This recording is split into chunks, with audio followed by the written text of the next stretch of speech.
le echamos la culpa a Marilena. Ok, entonces ahora vamos a compartir el PPT. Vamos a ver los géneros literarios en el Antiguo y el Nuevo Testamento. Y si nos da tiempo, vamos a empezar a ver algunos principios interpretativos del Antiguo y Nuevo Testamento. ¿Ok? Es decir, podemos avanzar un poco para que la próxima semana sea un poco mucho más práctico también. Entonces, vamos a compartir la pantalla.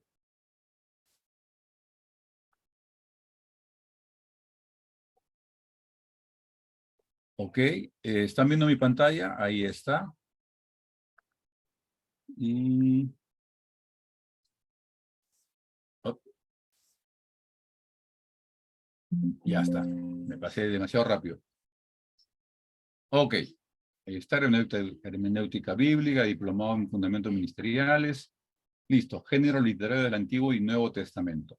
¿Qué es un género literario? Ok. ¿Alguien que pueda leer, por favor, el PPT?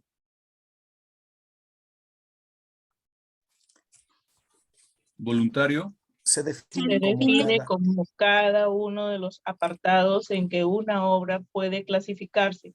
Es decir, las obras literarias se pueden clasificar a través de ciertos criterios.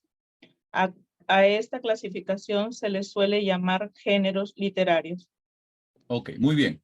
Entonces, cuando hablamos de géneros literarios, estamos hablando de la clasificación, según ciertos criterios, de una obra literaria, ¿no? Es decir, de una obra que ha creado una persona, ¿no? Y esta obra se va a clasificar según ciertas características en algún género en particular, ¿ok? Entonces, género literario es la manera como clasificamos las obras. Uno más. ¿Otro voluntario? ¿Qué son los géneros literarios? Son los distintos grupos o categorías en que podemos clasificar las obras literarias según su contenido. Sigue, el dibujito también. Entonces, no es lo mismo un cuento que una poesía. Exactamente, no es lo mismo. Uno es un cuento y lo otro es una poesía. Que te hagan el cuento con una poesía, esa es otra cosa. ¿No?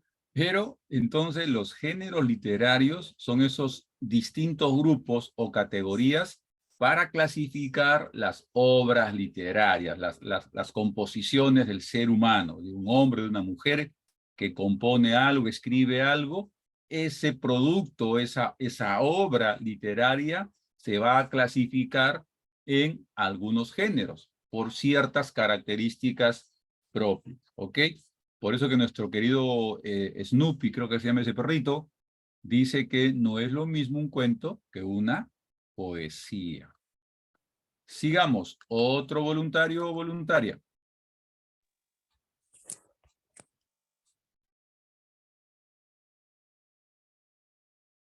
Vamos. Yo, profe. Amén. Listo.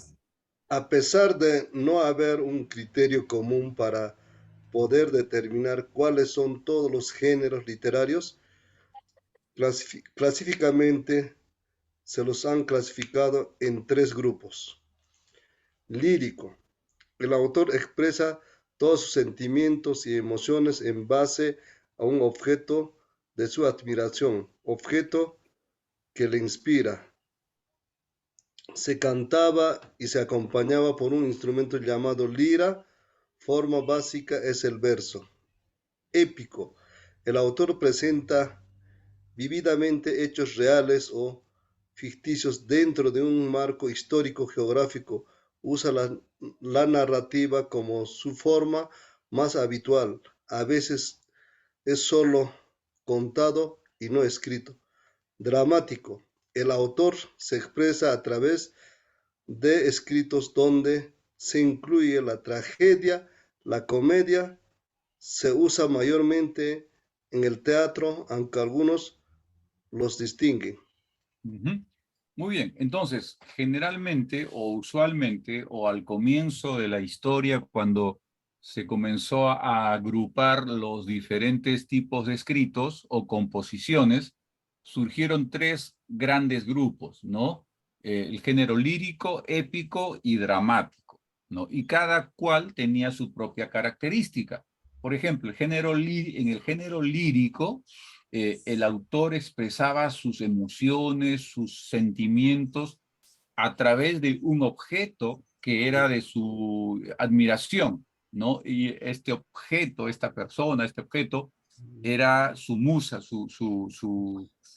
eh, su admiración, ¿no? Y entonces,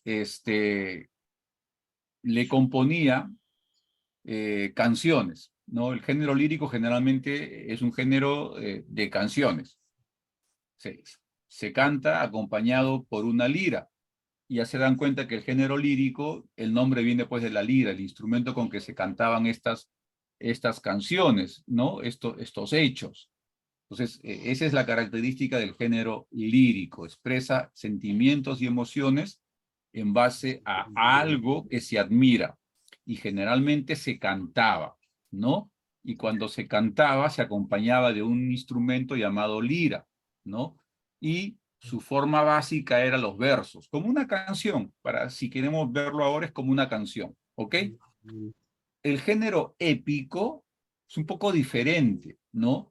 Porque aquí básicamente el autor narra algunos eventos, pero la narración es muy vívida, ¿no? Estas narrativas pueden ser hechos reales o pueden ser hechos ficticios, pero le colocan un marco histórico geográfico, es decir, sucede en un lugar en un tiempo determinado, ¿no? En una geografía. A veces podía ser contada oralmente o a veces podía ser escrita, se ponía por escrito, ¿no? Entonces, contaba el género lírico, narraba situaciones reales o ficticias, pero de manera vívida. La clave en el género épico es esta narrativa vívica. Cuando decimos vívica o vida, es decir, es decir, el texto como que cobra vida. Tú estás leyendo y en tu mente estás viendo todo lo que va sucediendo. Ese es el género épico, ¿no? Ya de hecho, ustedes pueden darse cuenta pues que el Quijote de la Mancha pertenece a ese género épico, ¿no? Y el género dramático, aquí en el género dramático de drama, aquí se mezcla la tragedia y la comedia, ¿no? Y el género dramático generalmente se escenifica, ¿ok? Fíjate, el primer género se canta, en el segundo género se cuenta o se escribe, pero en el género dramático se escenifica, ¿no? Y por eso se habla del teatro, ¿no? Se usa mayormente en el teatro, aunque algunos quieren hacer una distinción de teatro como otro tipo de género. Es posible, pero cuando empieza todo este tema, estas eran las tres grandes divisiones, lírico, épico y dramático, ¿ok? Ahora, como vamos a ver más adelante, este tema de los géneros ha evolucionado y se ha subdividido, ¿no? Porque lo que en un comienzo parecía bastante sencillo, después no era tan sencillo como aparentemente se pensaba.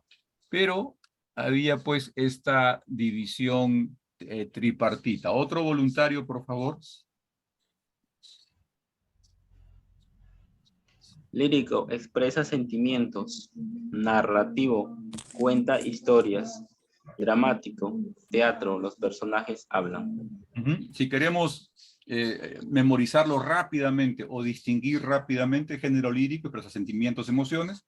El género narrativo cuenta historias vívidamente, ¿no? La voz o el escrito cobra vida. Y el género dramático, los personajes hablan, el teatro, no se escenifica lo que estaba en tu imaginación, ahora en el género dramático se plasma en carne y hueso, ¿no?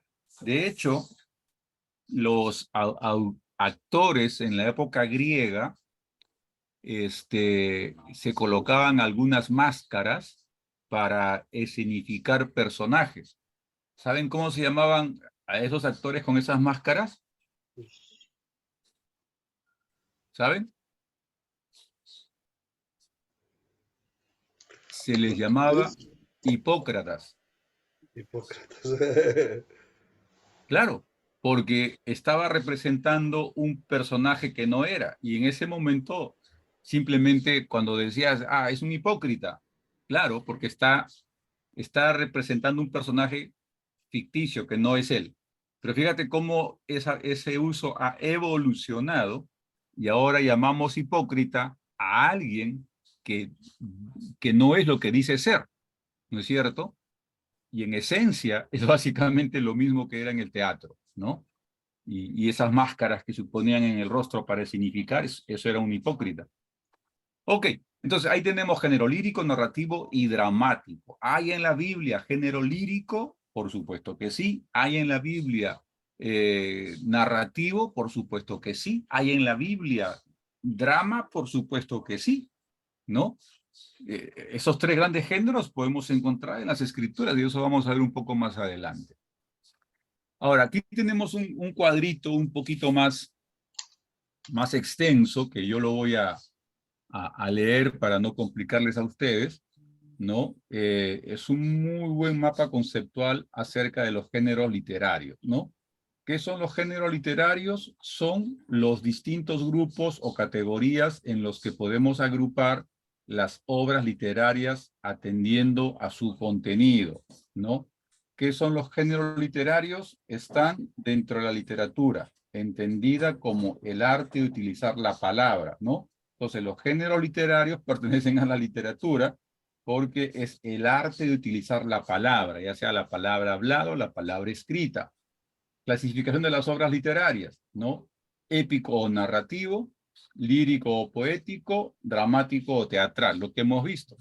Pero fíjense cómo estos géneros básicos se subdividen. El género épico o narrativo tiene sus subgéneros, ¿no? Escritas en forma narrativa en verso o poesía son la épica, la epopeya, cantar de gestas, ¿no? Ejemplo de epopeya, Ilíada y la Odisea, no Popeye por si acaso, ¿no? Cantar de gestas, ejemplo, el poema del mío Cid. Escritas en forma narrativa en prosa, ¿no? Porque este es narrativa en verso o poesía, este es en prosa. Son la novela, el cuento o la fábula, ¿no? Entonces es el épico o narrativo. El género lírico o poético tiene subgéneros. La canción, la oda, la elegía, égloga, y luego tiene acá, bueno, acá hay definiciones que no aparecieron ahí, ¿no? Pues acá hay que poner clic, pero ya no funciona eso.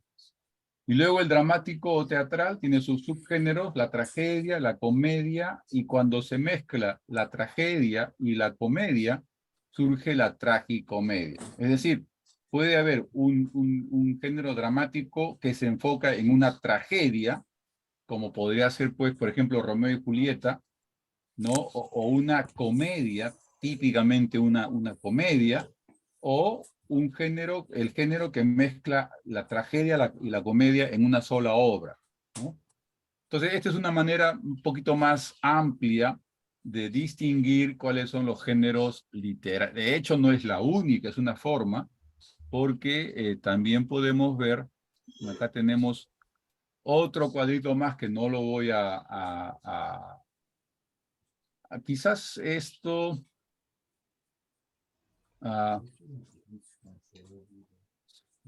sí, fíjense, los géneros literarios se dividen en, ya he visto, épico, narrativo, lírico y dramático, ¿ok?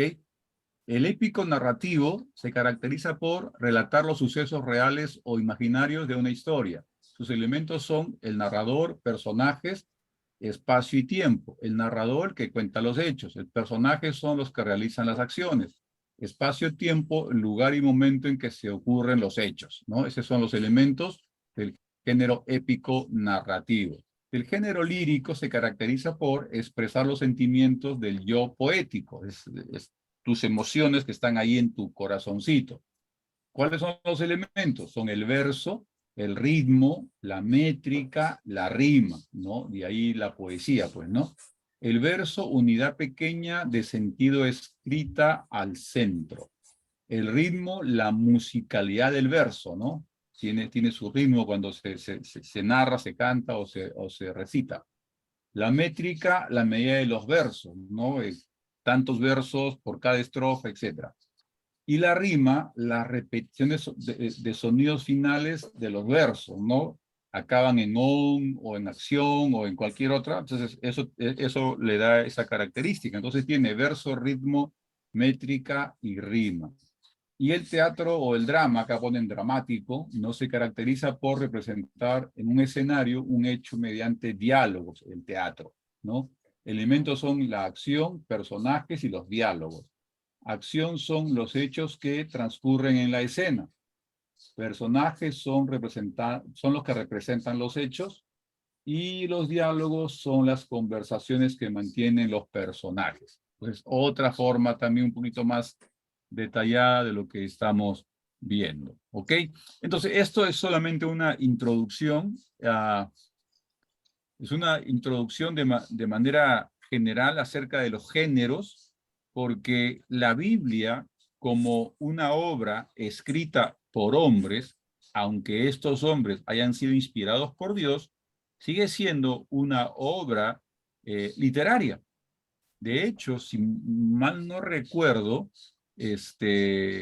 Reina Valera, o perdón, la Biblia del Oso, la obra traducida por Casidoro de Reina, en España tuvo un reconocimiento como, ¿cómo les explico? Tuvo un reconocimiento a nivel de literatura. No reconocida como Biblia, palabra de Dios, sino como una obra en similitud al Quijote de la Mancha o al Mío Cid, a estas obras reconocidas mundialmente por la calidad de su traducción, por la calidad de la redacción, de la manera como se produjo humanamente hablando, ¿no? Entonces, si sacamos todo el tema espiritual, religioso, y solamente nos enfocamos en la obra, en la Biblia del Oso, la traducción de Cipriano de Valera, Casidoro de Reina, perdón, de Casidoro de Reina, como obra literaria, en España la reconocieron como tal y le dieron un galardón, un premio a ese nivel. Pero nosotros sabemos que es mucho más que eso, ¿no? Está el tema de la inspiración, la palabra de Dios está allí misma, ¿no? Pero si lo vemos en el plano horizontal como obra literaria, se reconoce también como una de las más grandes obras literarias que se produjo en lengua española. ¿Ok? Por eso es importante reconocer qué son los géneros. Ahora, la otra cosa es que Dios decidió dejarnos su palabra en diferentes géneros literarios, ¿no? Y a veces yo les decía a mis alumnos, es que Dios tiene un sentido del humor tan increíble que para que nosotros no nos aburriéramos, nos dejó su palabra en diferentes géneros, ¿no? Y todos los géneros uno los puede encontrar en las escrituras, vamos a ver eso en un rato más. No dejó su palabra en un solo género, sino que utilizó la creatividad que Dios le dio al hombre, ¿no? Porque el hombre como imagen y semejanza de Dios también crea, pero o sea, o reproduce o produce, ¿no? La ciencia, las artes, todo lo que el hombre genera, todo lo que el hombre produce, es como consecuencia de ser imagen y semejanza de Dios, ¿no? Somos la única creación que tiene ese nivel de productividad diferente a cualquier otro animal creado por Dios, si lo ponemos otra vez en el plano de animal, ¿no? O sea, somos seres animales, obviamente racionales, a diferencia de los otros seres, porque nosotros sí somos imagen y semejanza de Dios. Cuando Dios creó al caballo, al león, al oso, no lo creó a imagen y semejanza suya. Jesús. Sí, buenas tardes, hermanos. Lo que vimos al final de la clase de la semana pasada eran figuras literarias Sí, y ahorita estamos viendo géneros literarios. Es decir, las figuras literarias están dentro de los géneros literarios sí, o cómo enlazamos lo previo visto la semana pasada con lo que estamos viendo ahorita. ok. Dame un cinquito. Ujú. Dame un cinquito. Ya. Por ejemplo, nosotros hemos visto la semana pasada figuras literarias, es decir, cuando lo escrito literalmente no significa literalmente lo escrito. Y usamos algunas figuras para expresar mejor la idea. Entonces, esas figuras literarias pueden estar en cualquiera de los géneros, en el épico narrativo, en el lírico poético, en el dramático teatral, ¿no? De hecho, vamos a encontrar su uso principalmente en la poesía, en el género lírico poético, pero también lo encontramos en el género narrativo o en el género dramático. Por ejemplo, cuando hacemos una hipérbole, ¿no? En un diálogo se puede usar la hipérbole para exagerar alguna idea, ¿no? Tus ojos son tan grandes como el sol.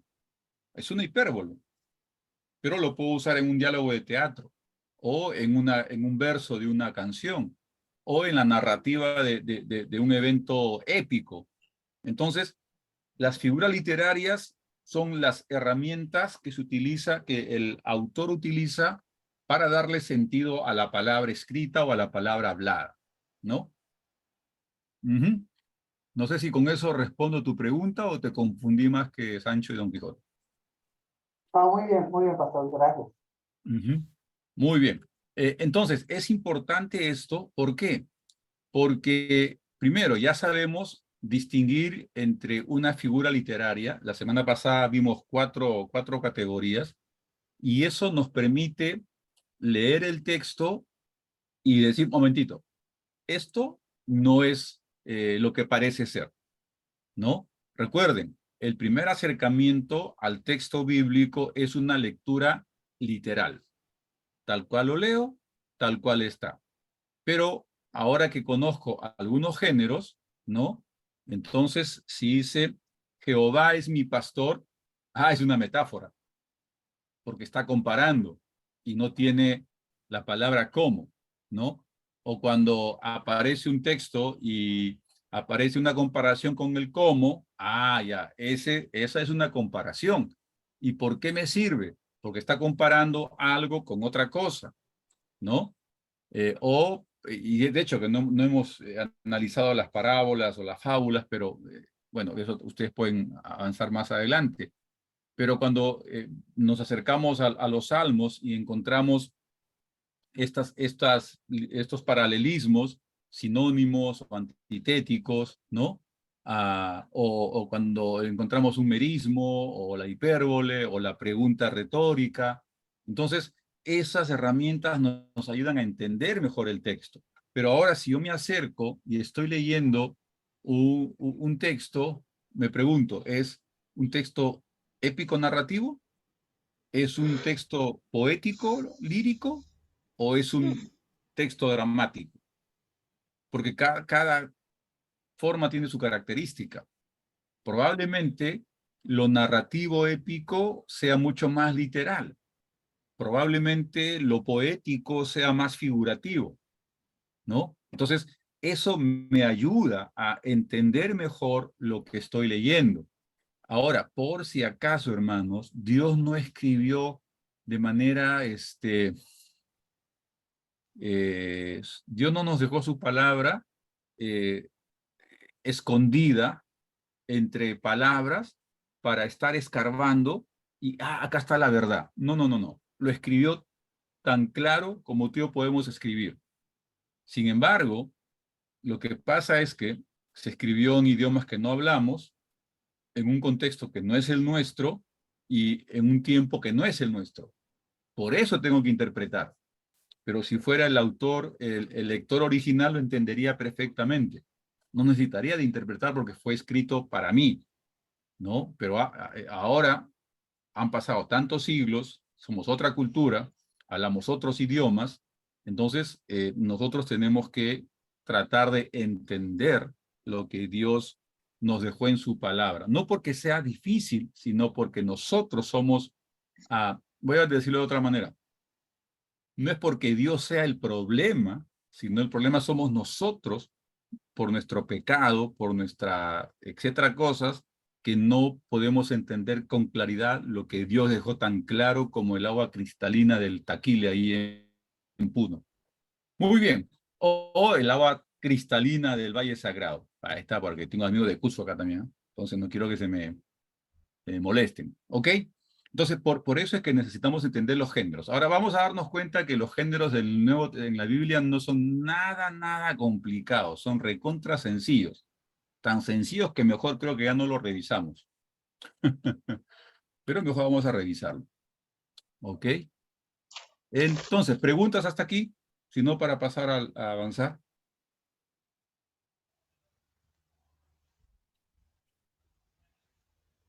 ¿Alguna pregunta?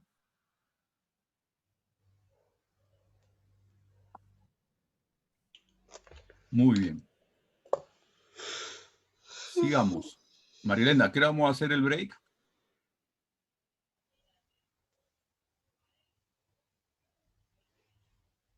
Se fue Marilena.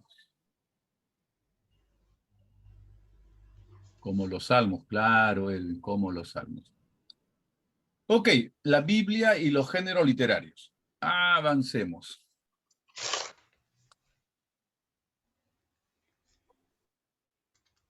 Ok, Biblia como conjunto de libros. Lo primero que tenemos que decir es que cuando hablamos de la Biblia, no estamos hablando de un libro, sino estamos hablando de ¿cuántos libros?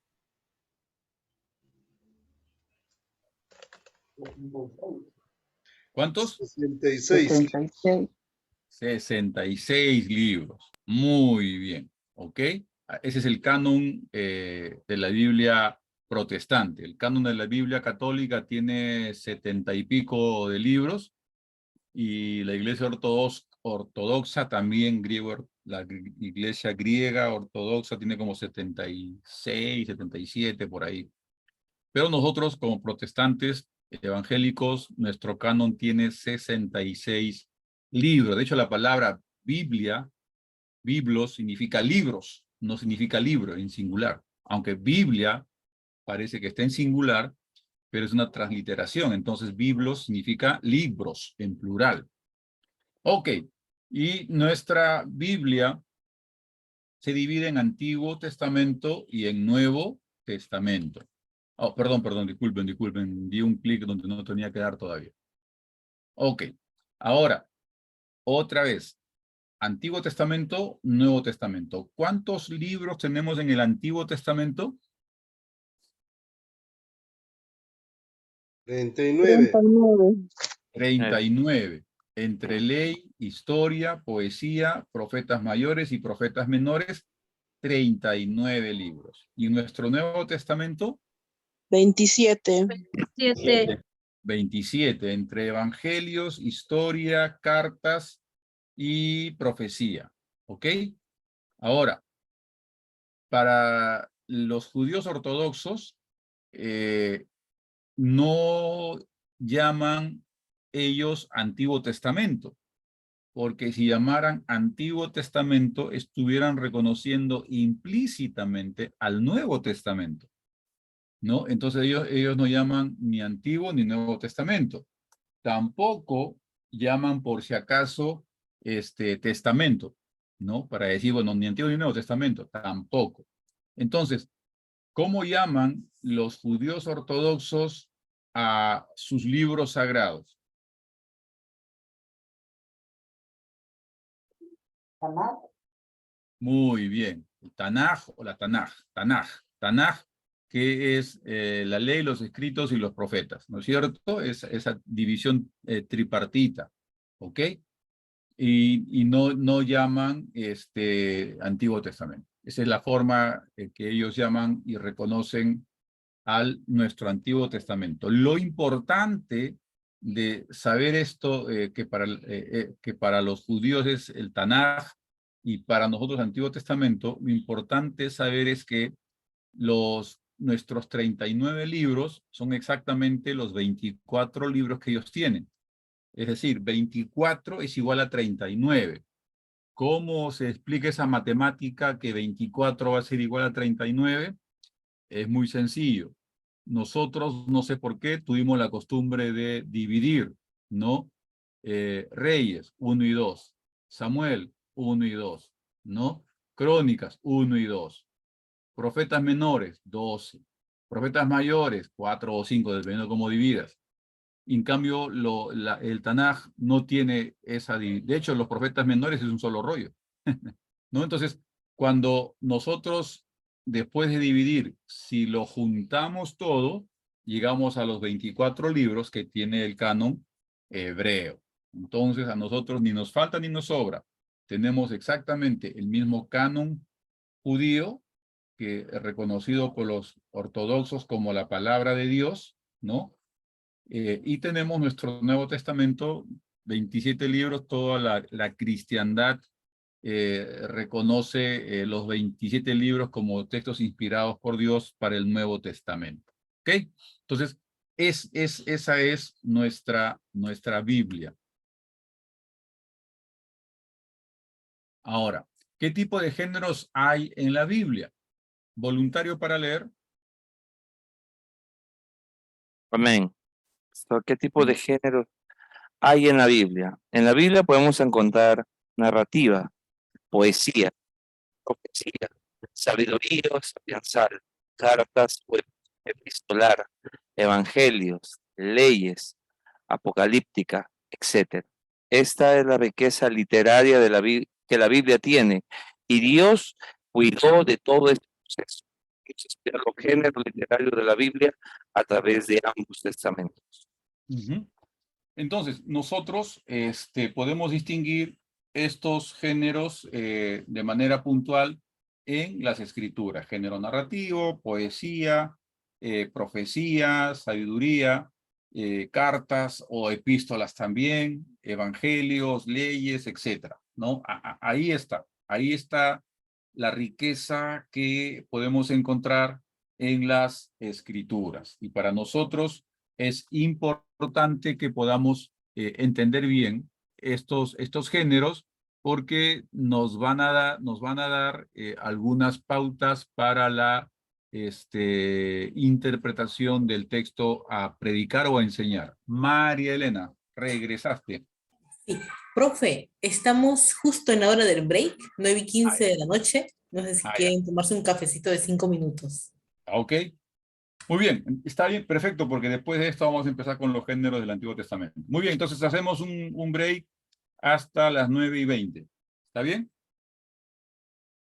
Géneros literarios. Ahora vamos a ver de manera práctica algunos géneros literarios del Antiguo Testamento y del Nuevo Testamento, y vamos a tratar de resaltar la importancia de cada uno de ellos. De hecho, no se trata de profundizar en cada uno de ellos, porque eso sería otro curso, ¿no? Pero por lo menos que ustedes conozcan y entiendan, ya, este género es narrativo y por tal cosa es importante, ¿no? Ya si quieren ustedes profundizar, ya tienen ustedes la literatura que les he dado, a seguir investigando un poco más y además a tomar los otros cursos también del CTV, y ahí nos veremos en algún otro curso seguramente más adelante. ¿Ok? Muy bien, entonces vamos a compartir la pantalla una vez más. Ya está, ¿ok? Entonces, géneros literarios del Antiguo Testamento. Y lo primero que vamos a encontrar es el género narrativo histórico, ¿ok? A diferencia del género épico narrativo, recuerden que el género épico narrativo cuenta historias reales y o ficticias. el género narrativo en la Biblia cuenta historias, narra eventos históricos, ¿ok? ¿Alguien, por favor, puede leer Génesis 11, del 1 al 5, eso que está allí, por favor? Tenía entonces toda la tierra una sola lengua y unas mismas palabras. Y aconteció que cuando salieron de oriente hallaron una llanura en la tierra de Sinar y se establecieron allí y se dijeron unos a otros: vamos, hagamos ladrillo y cosámoslo con fuego. Y les sirvió el ladrillo en lugar de piedra y el asfalto en lugar de mezcla. Y dijeron: vamos, edifiquemos una ciudad y una torre, cuya cúspide llegue al cielo, y hagamos un nombre por si fuéramos esparcidos sobre la faz de la tierra. Y descendió Jehová para ver la ciudad y la torre que edificaban los hijos de los hombres. Ok, entonces, ¿cuál es la importancia del género narrativo histórico en el Antiguo Testamento? De hecho, también hay en el Nuevo Testamento, pero estamos viendo ahora el Antiguo Testamento. La característica del género narrativo histórico es que eso narra eventos históricos que sucedieron como eventos. No tiene el propósito de enseñarnos, sino de contarnos, de narrarnos lo que sucedió. ¿Me explico? No es el propósito de dar una enseñanza teológica, doctrinal. No, el género narrativo histórico hace eso. Narra los eventos históricos. En Génesis 11, 1 al 5, ¿cuál es el contexto de esta narración? ¿Qué está contando? ¿Qué está narrando?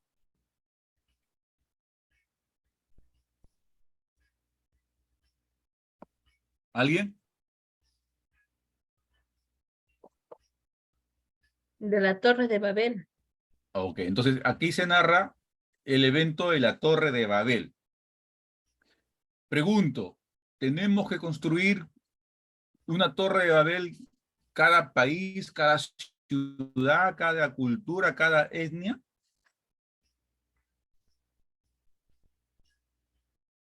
No, No.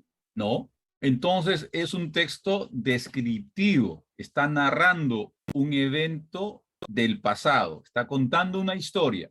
¿Ok? No es un texto normativo. No nos está ordenando que construyamos una torre, ¿no?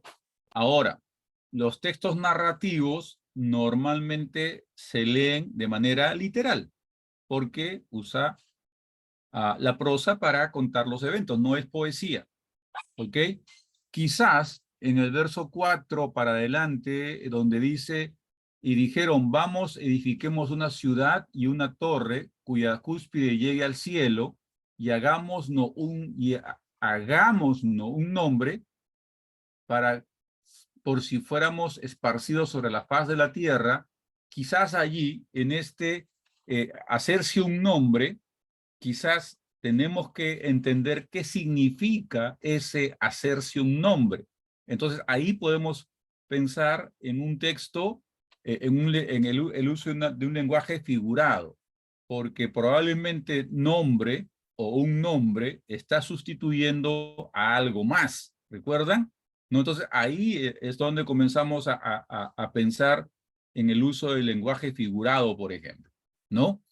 No vamos a hacer una exégesis del texto, no es la idea, pero la idea es mostrarles la importancia de los textos narrativos, ¿ok? Ahora,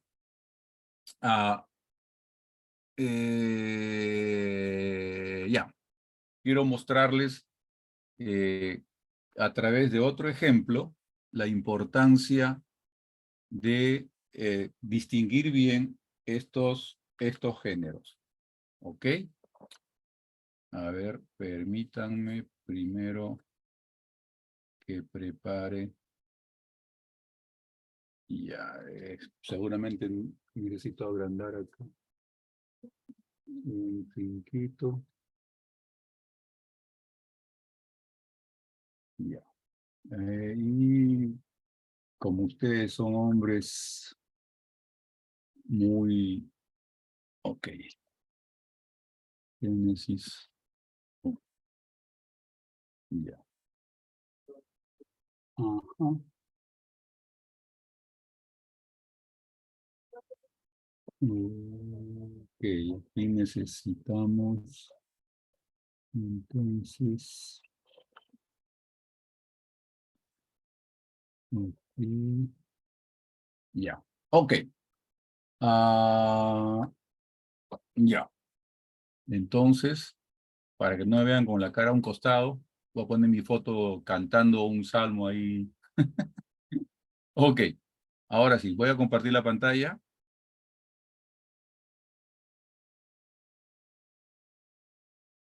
Ya. ¿Logran ver ahí Reina Valera del 60? Pero pequeñito. Pero Pequeñito, bien ¿no? pequeño está. A ver, Sí. déjenme ver si lo puedo agrandar un poquito más. Ahí lo pueden ver mejor. No, está borroso. Está borroso.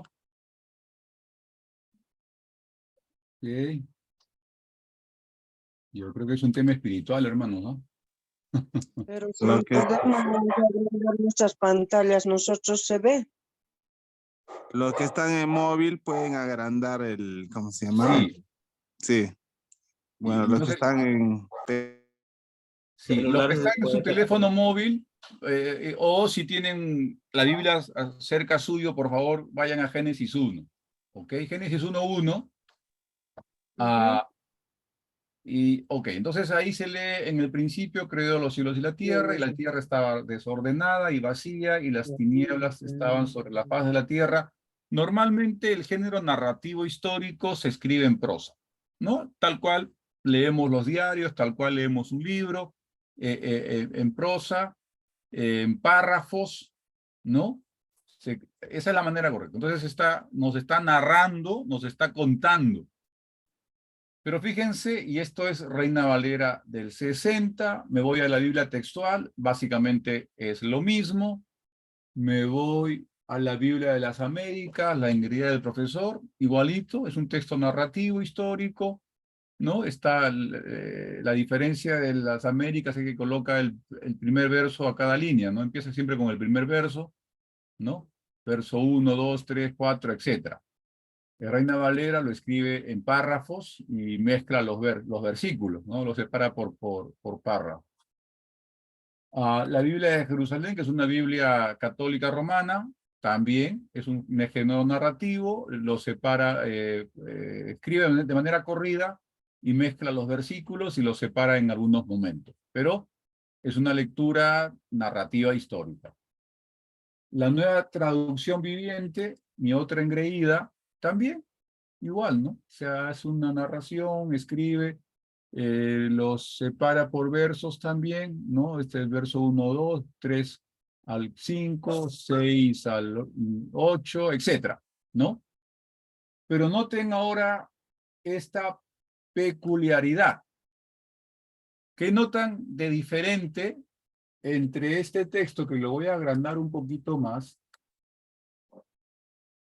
entre este texto de la creación y este texto de Reina Valera de la creación? ¿Ven algún tipo de diferencia?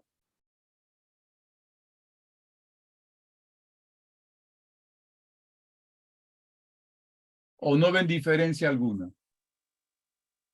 Sí, la forma. Sí hay El uno está diferencia. en- Ok, entonces déjenme poner aquí en Reina Valera.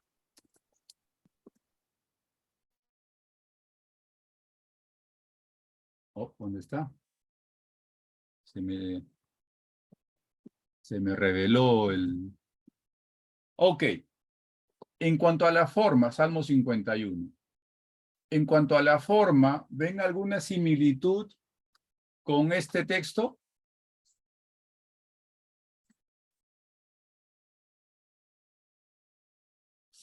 Génesis 1 versus Salmo 51.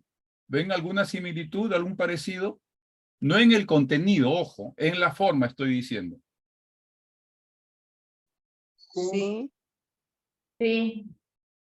Ok, pero notemos que este es el Salmo 51 y Salmos es básicamente poesía. Y, Hay diferencia, profe. y Génesis 1, Génesis 1 aparece también, perdón, se me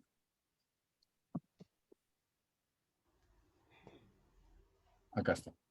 Fíjense que la nueva traducción internacional, la NBI, traduce el capítulo 1 de Génesis, el relato de la creación, ¿no? Como si fuese un salmo, como si fuese una poesía. ¿Notan la diferencia? Fíjense, Reina Valera, prosa, la Biblia textual, prosa, las Américas, prosa, la nueva traducción viviente, prosa. Pero ¿por qué la NBI traduce el Salmo 1, perdón, el Génesis 1, como si fuese poesía? Entonces está abandonando el género narrativo histórico y está contándonos la poesía de la creación. O nos están narrando la creación. ¿Notan la importancia de distinguir el género? Entonces, Sí.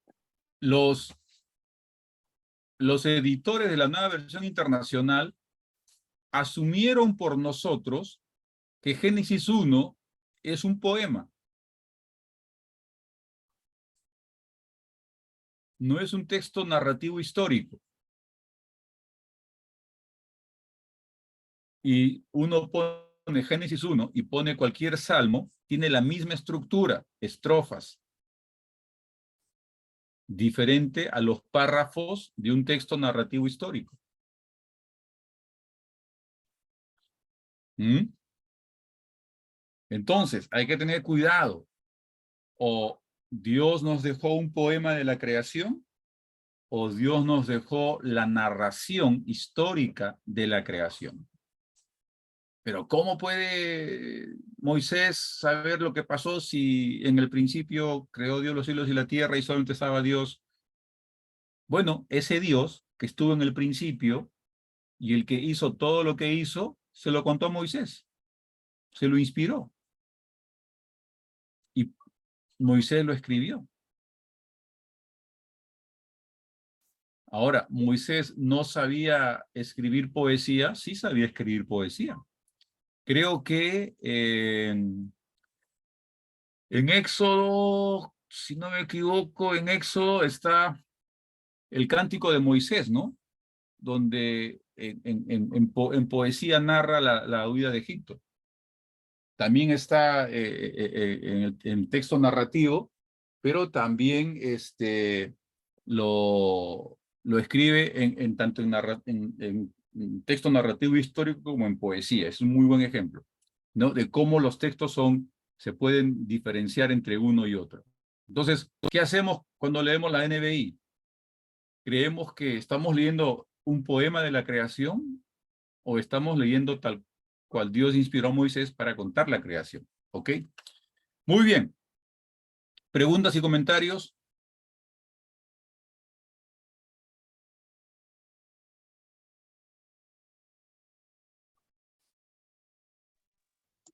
Hermano, disculpe, ¿y el libro de Job en qué género lo pondríamos? ¿En dramático? Ya regresaremos por ahí todavía. Todavía estamos en narrativo histórico. No nos adelantemos. Pero de esto que estamos viendo, género narrativo histórico y la importancia de distinguir de qué se trata.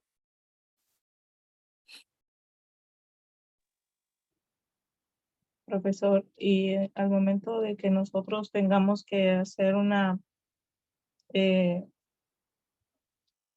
al momento de que tengamos que estudiarlo, si lo estudiamos en la NBI y en Reina Valera, ¿cuál de los dos tendremos que hacerlo valer o de qué manera? Ahí no he entendido muy bien. Bueno, esa es la decisión que ustedes tienen que tomar, ¿no? O sea, ustedes como maestros, como predicadores, como exégetas, hermeneutas de las escrituras, ustedes están aprendiendo herramientas para acercarse al texto y saber y distinguir. Mañana, la próxima semana, cuando veamos las diferentes herramientas para hacer una buena hermenéutica, una buena exégesis de un pasaje, vamos a hablar de lo que se conoce como comparación de versiones, ¿no? Y yo he hecho eso hace un momentito. Yo les mostré Génesis capítulo 1 en la Biblia textual, se lo mostré en Reina Valera el 60, le mostré en las Américas, en NTV, 4 versiones, y les mostré en la NBI, 5 versiones. Y de las 5 versiones, ¿cuáles tenían el texto narrativo histórico y cuáles tenían el texto poético? Y nos vamos a dar cuenta que de las 5 versiones, 4 mantienen el texto en prosa y solamente una versión, la NBI, lo mantiene en verso. Eso dice bastante. María Elena. Profesor, también escuché, o bueno, he visto también, ¿no? Que según el público al que se dirige el predicador, él elige la versión de Biblia que le es más idóneo, ¿no? Por ejemplo, si es un grupo de repente de hermanos que son más leídos, más entendidos en la palabra, usan de repente las Américas o Reina Valera, pero si son hermanos que de un contexto más sencillo, en donde no son de mucha lectura, usan de repente la Biblia para todos, o Dios habla hoy, ¿no? Una, una, una versión más legible para ellos, ¿no? Cierto, eso puede ser válido, pero yo estoy dirigiéndome ahora a hombres y mujeres que están tratando de aprender herramientas para interpretar mejor el texto bíblico, ¿no? Que ustedes, después de haber hecho su trabajo hermenéutico exegético, decidan utilizar lenguaje actual o Dios habla hoy para su enseñanza es otra cosa. Pero sus trabajos exegéticos, sus trabajos hermenéuticos no pueden hacerlo en un texto paráfrasis. Tiene que ser en una versión de traducción palabra por palabra, mucho más cercana al texto, como es Reina Valera del 60, como es la Biblia textual, como es la Biblia de las Américas. O, si desean, en una traducción dinámica, como es la Nueva Traducción Viviente, Dios habla hoy, la misma NBI, ¿no? Entonces, pero ese es para el trabajo, para el estudio. Para ya enseñar, puedes usar una versión bastante popular, porque tú ya conoces, ya estás preparada para explicar mejor, ¿no? Pero no puedo hacer un estudio en una paráfrasis. Eso es imposible. No es imposible, es posible, pero no es recomendable al nivel de ustedes utilizar una paráfrasis para estudiar el texto. No es posible. Me rasgo las vestiduras, renuncio a la docencia bíblica. ¿Me explico, no? Ah, ok, o sea, para un tema de estudio, el exegeta, el predicador, en el momento de su preparación, bueno, usa una versión palabra por palabra o más pegada al original hebreo griego. Ya, pero si ya en el momento ya de enseñar, él podría optar por una versión más legible para el público. Así es. ¿Correcto? Correcto. Ok. Eso es lo que he dicho. Muy bien traducido. Por eso que ustedes deberían tener pues 3, 4 versiones de estudio, ¿no? Traducción palabra por palabra. Guillermo, cuéntame. Pastor, disculpa la molestia. Yo actualmente estoy usando lo que es Reina Valera, pero más antes solía leer, antes de conocer la palabra y entregarme al Señor, solía leer lo que es la versión latinoamericana. Y mi pregunta ¿es recomendable hacer estudio con latinoamericana? La USB también estudié en alguna parte, pero ya no los pongo en uso, sino que ahora uso solo Reina Valera y en alguna parte. ¿Esta? Son también, ¿no? No sé si estas versiones son recomendables o no. Bueno, esta Biblia se llama la Biblia latinoamericana, católica romana. Sí, ¿Ok? hermano, sí, sí, esa versión latinoamericana de tapa roja. Sí, claro, yo tengo en tapa verde porque me gusta el verde, no el rojo. Pero, hermanos, escuchen, las Biblias católico-romanas, dos cosas para tener presente. Primero, que ellos tienen los libros llamados deuterocanónicos, que son los añadidos al Antiguo Testamento. En el Nuevo Testamento tienen los mismos 27 libros que nosotros, no hay problema en el Nuevo Testamento. Pero en el Antiguo Testamento sí, porque tienen los llamados deuterocanónicos y las adiciones a los libros de Daniel, etc. ¿Ok? Entonces hay que distinguir eso. Segundo, si solamente la Biblia es texto y no comentarios y no, comentarios, entonces sí, podemos, de hecho yo uso, por ejemplo, la Biblia de Jerusalén, que es una muy buena traducción, ¿no? Sin embargo, no leo los comentarios en relación a los versículos. ¿Por qué? Porque obviamente los comentarios van de acuerdo a su teología, y la teología católico-romana es básicamente una teología sustentada en obras y en bastantes errores exegéticos y teológicos, ¿no? Los textos que exaltan a María, los textos que exaltan a los santos, al papado, etc. Entonces, esas presuposiciones, ¿recuerdan cuando estudiamos la metodología, el estudio dogmático, ¿no? Sus dogmas interpretan la Biblia. La Biblia no toca los dogmas, es al revés. Los dogmas interpretan las escrituras y tuercen. Entonces, obviamente, no me sirve leer una Biblia católica romana no por el texto mismo, sino por cómo interpretan o cómo comentan esos textos, ¿no? Pero es bueno, yo tengo ahí la Biblia, la Biblia de las Américas, perdón, la Biblia latinoamericana, tengo la Biblia del Nuevo Mundo, tengo el libro del Mormón también, ¿no? Para mis estudios, pero no voy a predicar eso, ¿no? Entonces comparo, y eso vamos a ver la próxima semana cuando hablemos de comparación de versiones, que es importantísimo para a nuestro nivel para el estudio del texto bíblico. ¿Ok? Muy bien, no sé si contesté tu pregunta, Guillermo, pero la idea es eso, ¿no? O sea, si ustedes quieren seguir creciendo, si ustedes quieren seguir profundizando en su estudio bíblico, tener una sola versión ya no es saludable. Deben tener 3, 4, 5 versiones. Y ahora, hermanos, tener 3, 4, 5 versiones no es imposible. En el celular, ustedes pueden bajar el aplicativo YouVersion y ahí tienen todas las versiones habidas y por haber. Hay otras páginas web que también te dan varias versiones, ¿no? El eSword también, El pastor. eSword también, perfecto, excelente, ¿no? Entonces, hay herramientas que les permiten tener diferentes versiones. Profesor, pero yo no manejo mucho de la tecnología. Entonces, cómprate tu versión en papel, ¿no? Las Américas, NBI, NTV.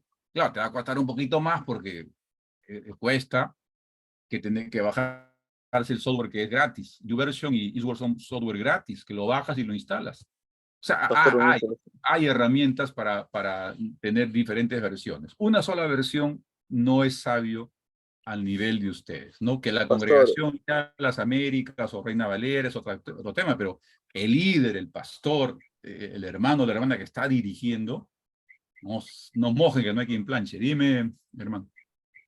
Hay algunas versiones, pastor, donde que ya también no hay algunos versículos, no sé, por ejemplo, en las Américas, no, una aplicación donde que no encontré un versículo, pastor. Me parece que lo ha resumido, creo, todo. No. A ver. ¿Cómo les explico esto? Ya. Vamos a ver. Esto es un cherry solamente porque habías preguntado nada más, ¿ah? A ver.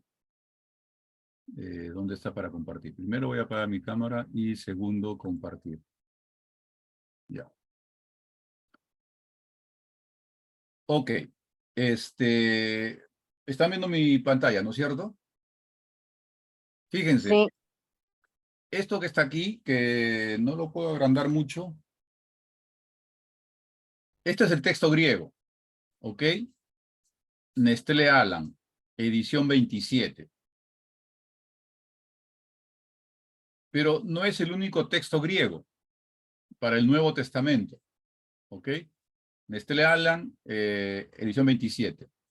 Hay otro texto, a ver si lo logro. Ok. La No, pechita, profesor.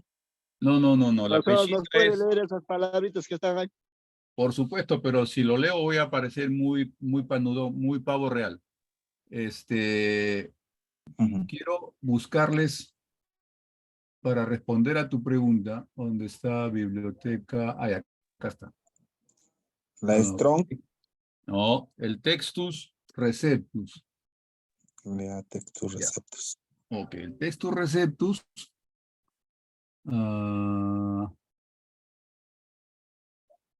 Ok.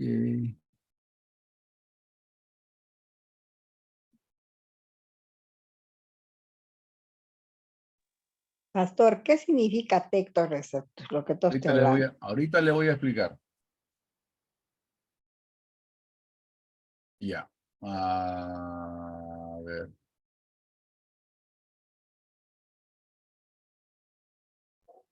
Ya. Entonces, no sé si distinguen bien, este es un texto en griego también. ¿Ya? Este texto griego se le conoce como textus receptus, es decir, el texto recibido. El texto griego de Erasmo de Rotterdam. ¿Ok? Un texto griego del Nuevo Testamento. Cuando Casidoro de Reina traduce del griego al español, toma como base el Textus Receptus. Este texto es de más o menos 1500 y pico, después de Cristo, 1500 y pico después de Cristo. Por eso que Casidoro de Reina utilizó este texto griego. ¿Ok?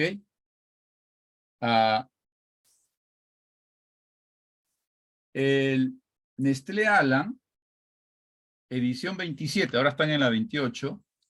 Este es un texto que se comenzó a construir en 1940 y pico, que es una reconstrucción de diferentes manuscritos.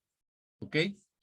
Entonces, las Biblias modernas, tipo tipo Biblia de las Américas, Nueva Traducción Viviente, Nueva Versión Internacional, Biblia de Jerusalén, etcétera, toman como base Nestlé Aland, edición 27, o la que esté vigente. Pero las versiones antiguas, como Reina Valera, porque Reina Valera se traduce, Casidoro de Reina traduce en 1500 y pico, ¿recuerdan? O sea, no es una traducción de... Entonces, cuando Reina Valera traduce del griego, el Nestlé Aland no existía, porque es de 1900 y pico. Ahora, ¿cuál es la diferencia entre el Nestlé Aland y el Textus Receptus? La diferencia es que los manuscritos descubiertos últimamente están plasmados en Nestlé Aland. Y en el Textus Receptus no. ¿Por qué no? Porque cuando Erasmo de Rotterdam hace el texto griego, conocido como Textus Receptus, esos manuscritos no existían, no habían sido descubiertos. Los rollos del Mar Muerto, 1945, 48, por ahí. Entonces, ahora se utiliza Nestlé Aland. Por eso es que algunos versículos parecen diferentes o más cortos unos que otros.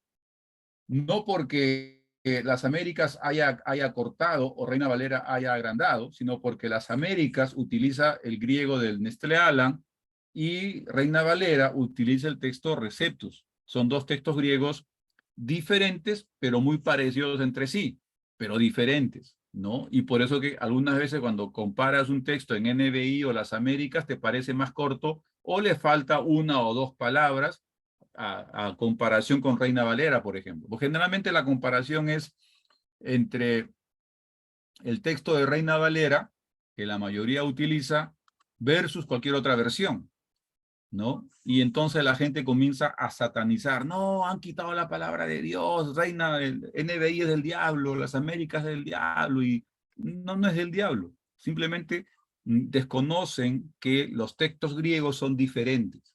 Nada más. Son dos textos griegos diferentes. Gracias a Dios han habido nuevos descubrimientos, nuevos manuscritos que nos acercan mucho más a los textos originales y entonces se recomponen, se mejoran los textos que nos sirven para traducir. Y esa es la explicación. No sé si te expliqué o te confundí.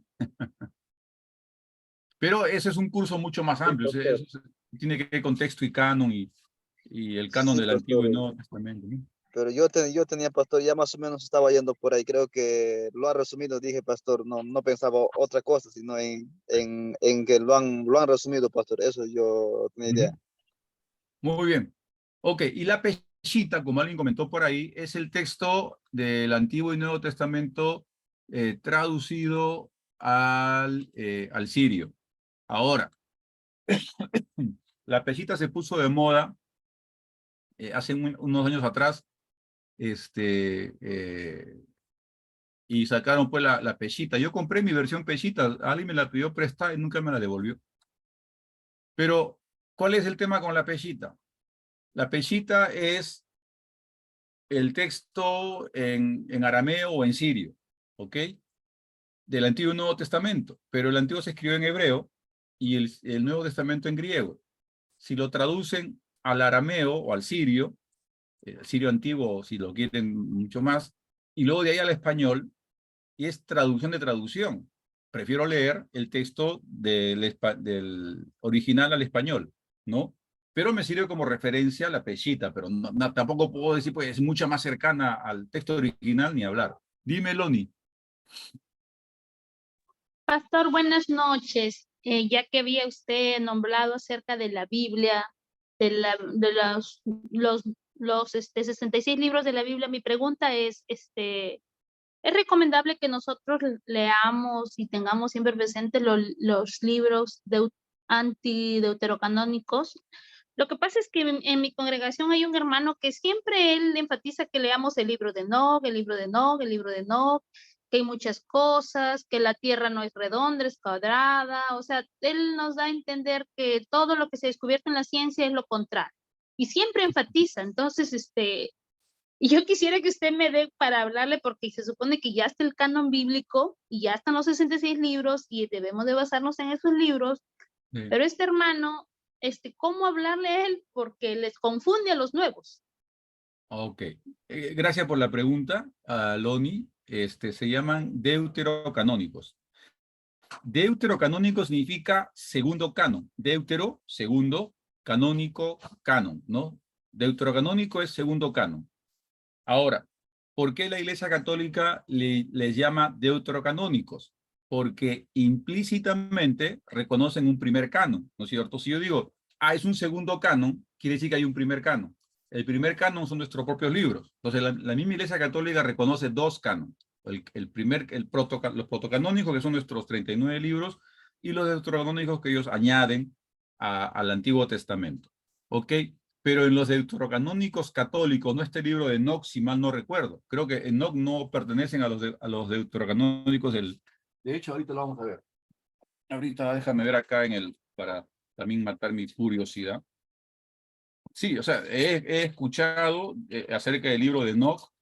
De hecho, no lo escribió Enoc en principio, y esa es otra singularidad de estos libros, que utilizan personajes famosos para darles autoría, para que de alguna manera tengan validez el escrito.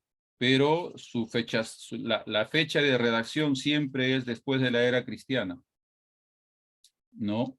Entonces, aquí está.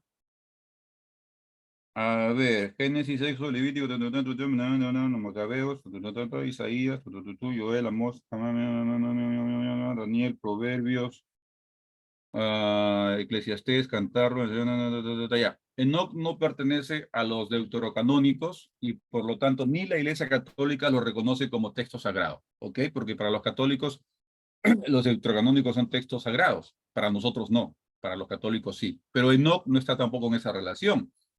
Entonces, si este hermano les incita o les motiva o les anima a leer Enoc, usted dígale, hermano, yo te aseguro que yo te leo el libro de Enoc si tú me demuestras que está en la Biblia. No, hermano, no. Si tú me muestras, me traes una Biblia evangélica protestante que tenga Enoc dentro de sus libros sagrados, yo lo leo. Si no, no me hables. Se acabó el asunto. No, pero el libro de Enoc lo encontré en el internet y dale un volante de nosotros para que se matricule en el curso. Ok, Loni, esa es la mejor manera de contestarle al hermano, ¿eh? Porque va a seguir R con Enoc, que lo que te demuestre que está en la Biblia y tú se lo lees. Si no, no le haces caso. Dime, Michael. Pastor, entonces, algunos predicadores o expositores no consideran los libros deuterocanónicos como sagrados, pero hacen un comentario y dice, es bueno leerlo porque contiene historia. Esto, pastor, es correcto, ¿verdad? Sí, es cierto. Por ejemplo, Macabeos 1 y 2 narra la historia de los Macabeos, parte del silencio de los 400 años, ¿no? El libro de Eclesiástico narra, bueno, no narra, pero por lo menos da tipo devocionales. Pero yo no recomiendo leer los deuterocanónicos, ni siquiera como libros históricos, porque hay otras formas. Ahora, hay que saber a quién se lo recomienda. Yo no voy a un día a predicar y decir, hermanos, yo les recomiendo, a la iglesia en general, ustedes lean los deuterocanónicos porque encuentran, no, estoy en el púlpito y en la iglesia de manera general hay hermanos muy maduros, hermanos semimaduros, hermanos medio confundidos, muy confundidos, hermanos que tienen sus verdades bien cimentadas, pero estoy echando a todo el mundo un comentario que quizás el muy maduro lo sabrá entender, pero ¿y el inmaduro? El que está confundido, el que va de vez en cuando. O sea, hay que saber a quién recomendar qué leer y qué no leer. Es como yo entro a un jardín, le digo, de niños, ¿no? De kinder. Hermanos, léanse ustedes la teoría de la relatividad, por favor, denle a los niños una copia. No tiene sentido, no lo van a entender, ¿no? Hay que ser sabios con lo que recomendamos leer a los hermanos. Muy bien. Ok, entonces, ya no hay más preguntas. Vamos solamente yo quería que noten que NBI toma por nosotros la decisión de decirnos que Génesis 1 es una poesía y es un poema acerca de la creación. Por lo tanto, no sucedió tal cual está escrito. No me gusta que tomen decisiones por mí. Yo quiero leer el texto y tomar mi propia decisión dependiendo de lo que yo estoy estudiando. Para mí, Génesis 1 es un texto narrativo histórico. No hay más. Muy Profesor, bien. pero viendo o leyendo Génesis desde el original hebreo, es narrativo. Obvio. ¿Y por qué NBI se toma la atribución de presentarlo como poema? Porque quiere. Esto sería una mala traducción. Yo no diría mala traducción, simplemente están tomando decisiones que no les compete por nosotros, ¿no? Porque es la única versión hasta donde yo conozco que traduce Génesis 1 como si fuera verso y no en prosa. Entonces, ¿qué significa? Que o Dios tiene la razón o todo lo demás estamos confundidos. Y ya, entonces, Casildo de Reina estaba confundido, los editores de las Américas, de NTV, los de la Biblia de las Américas, la Biblia de Jerusalén, o sea, todo lo demás estamos confundidos y NBI se iluminó y descubrió que era un poema. De hecho, los católicos, algunos no creen en la literalidad de Génesis 1, pero no cambian el texto. Profe, pero en ese caso, entonces, por eso es muy importante estudiar hebreo. Sí, de hecho, los estudios, sería excelente que todos puedan estudiar los estudios de los idiomas bíblicos como hacemos en el seminario, pero no todos tienen esa bendición. Los que hemos tenido la bendición hay que aprovecharlo bien, ¿no? Muy bien, sigamos, pero yo quiero que ustedes vean la importancia de conocer los géneros, porque si no conocemos los géneros nos van a dar gato por liebre, ¿ok? Muy bien, antes que nos gane la hora, vamos avanzando. Ok, ¿no? Entonces esto ya no, porque ya usted ya les mostré. Esto tampoco, porque ustedes ya se dieron cuenta. Aquí estamos. Lo demás es un poco más sencillo de entender. Ok, entonces un género narrativo histórico narra, cuenta, nos muestra lo que sucedió. No nos está exhortando o nos está mandando a hacer lo mismo. Nos está contando lo que pasó. ¿Ok? Muy bien. Pasemos de género. El género profético se puede escribir de manera narrativa o se puede escribir en prosa, en verso o en prosa, ¿no? La característica del género profético es que generalmente dice, oíd ahora lo que dice Jehová, porque la profecía viene de parte de Dios y no de parte de los hombres, ¿no? Entonces uno reconoce si el género profético cuando aparece la glosa dice Jehová, palabra de Jehová, etcétera, porque el profeta es portador del mensaje de Dios. Ahora, mucho lenguaje figurado es posible encontrar poesía en el género profético también es posible, ¿no? Pero en sí la profecía es un género. Ahora, la mayoría cuando escucha la palabra profecía apunta a adivinar el futuro. Y en realidad es lo menos que se encuentra en los textos proféticos.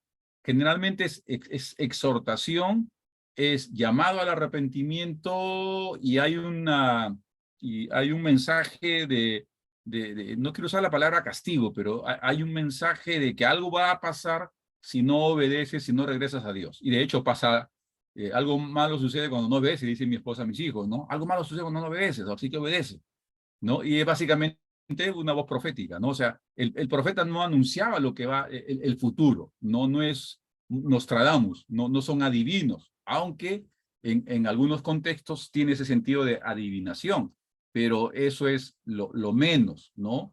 Mayormente Dios levantaba un profeta para exhortar a su pueblo, para llamar al arrepentimiento a su pueblo, para decirles, si ustedes siguen por ese camino, les va a pasar esto, ¿no? Arrepiéntanse. Esa era la labor del profeta.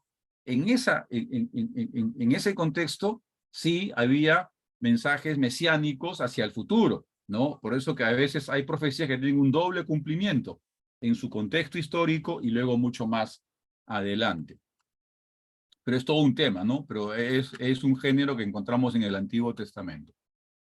Luego la literatura poética y sapiencial, o literatura de sabiduría, poético, salmos y cantar de los cantares. Jehová es mi pastor, nada me faltará, en lugares de delicados pastos me hará descansar, junto a aguas de reposo me pastoreará. Al toque se nota no solamente por la estructura, sino que por la forma, ¿no? Sino también por la estructura misma de las palabras y todo este tema, aunque no hay mucho ritmo, rima como hay en la poesía occidental, pero los paralelismos que uno puede encontrar se nota, ¿no? Paralelismo sintético, paralelismo sinónimos, etc. Entonces, se nota la poesía. Y sabemos que los salmos son canciones, ¿no? Y diferentes tipos de canciones. Inclusive hay salmos que nos dicen que se cantan con instrumentos para el coro, etc., ¿no? Entonces, y en la poesía encontramos mucho lenguaje figurado, ¿no? De hecho, acá Jehová es mi pastor es una metáfora, como ya hemos dicho, ¿no? Entonces, hay que distinguir poético porque lo poético no se lee literalmente. La literatura de sabiduría o literatura sapiencial como Job, Eclesiastés o Proverbios, ¿no? Aquí la idea es la sabiduría que viene de Dios o la sabiduría que enseña el temor a Dios. No es la sabiduría del hombre para el hombre. De hecho, en los contextos en que se escribe la literatura sapiencial o de sabiduría, también había sabiduría en los otros pueblos, había literatura sapiencial en las otras culturas, pero esa sabiduría descansaba en la sabiduría del hombre, en la experiencia del hombre, ¿no? En cambio, la sabiduría sapiencial, la literatura sapiencial de la Biblia, descansa en el temor a Jehová, en el temor a Dios, ¿no? Y de hecho, los proverbios, por ejemplo, son consejos de cómo vivir para agradar a Dios. Oíd, hijos, las enseñanzas de un padre y estad atentos para que conozcáis cordura, porque os doy buena enseñanza, no desamparéis mi ley, porque yo también fui hijo de mi padre, delicado y único delante de mi madre, ¿no? Entonces, son consejos para vivir agradando a Dios, sabiendo que la sabiduría viene de Dios, ¿no? El libro de Job, igual. Ahora, Job tiene pasajes poéticos y Job tiene pasajes narrativos, pero está dentro de lo que se conoce como sabiduría sapiencial. Por ejemplo, básicamente, miren este ejemplo. Entonces Jehová se levantó y rasgó su manto. Entonces Job se levantó y rasgó su manto y rasuró su cabeza y se postró en la tierra y adoró. Y dijo, desnudo salí del vientre de mi madre y desnudo volveré allá. Jehová dio, Jehová quitó. Sea el nombre de Jehová bendito. En todo esto no pecó Job ni atribuyó a Dios despropósito alguno, ¿no? Ese tipo de sabiduría descansa en el temor de Dios, ¿ok? Luego, la literatura legal, que básicamente son mandamientos, ¿no? Encontramos en Éxodo, Levítico, Deuteronomio. Ahora, principalmente en estos libros, no exclusivamente, por si acaso, ¿no? En Éxodo encontramos el cántico de María, el cántico de Moisés, que son canciones, salmos. Pero el tema legal son leyes, ¿no? Y aquí tenemos que distinguir las leyes casuísticas y las leyes que no son casuísticas, ¿no? Es decir, las leyes que son propias para el contexto y el pueblo de Israel y las leyes que trascienden al contexto y a la historia de Israel, que son para todos en general. Por ejemplo, y habló Dios todas estas palabras diciendo, yo soy Jehová tu Dios que te sacó de la tierra de Egipto, de la casa de servidumbre, no te harás dioses ajenos ni delante de mí, no te harás imagen ni ninguna semejanza de lo que esté arriba en el cielo, ni abajo en la tierra, ni en las aguas debajo de la tierra, no te inclinarás a ellas, ni las honrarás, porque yo soy Jehová tu Dios fuerte, celoso, que visito la maldad de los padres sobre los hijos hasta la tercera y cuarta generación, de los que me aborrecen, y hago misericordia a millares, a los que me aman y guardan mis mandamientos, y etcétera, ¿no?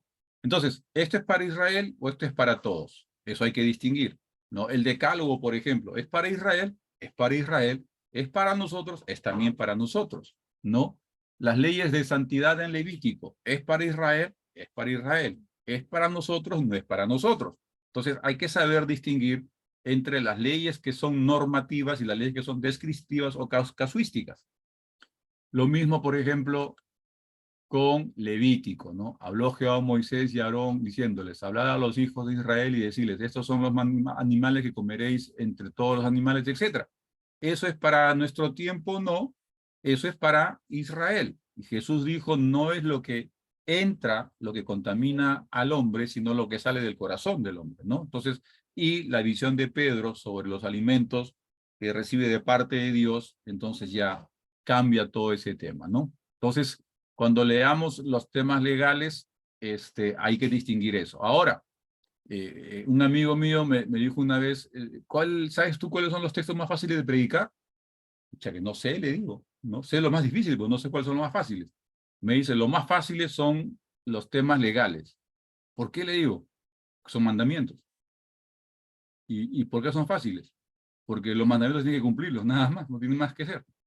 No robar, ya está, no robes. ¿Qué vas a decir? No, que si tengo hambre, no robar, no robar, no mentir, no mentir. ¿No? Entonces, cuando hay un mandamiento, ya, punto. Ok, entonces básicamente son los géneros en el Antiguo Testamento. Vamos al Nuevo Testamento. En el Nuevo Testamento encontramos los evangelios. No vamos a leer porque ustedes conocen todos los evangelios, pero fíjense la característica de evangelios como género. De hecho, no son biografías, ¿no? Por eso es que no se pone biografía, porque es un género, pero se pone evangelios, porque los evangelios en sí mismos tienen características que difieren de las biografías. Las biografías son relatos selectos, ordenados, con un propósito de exaltar la figura de alguien, ¿no?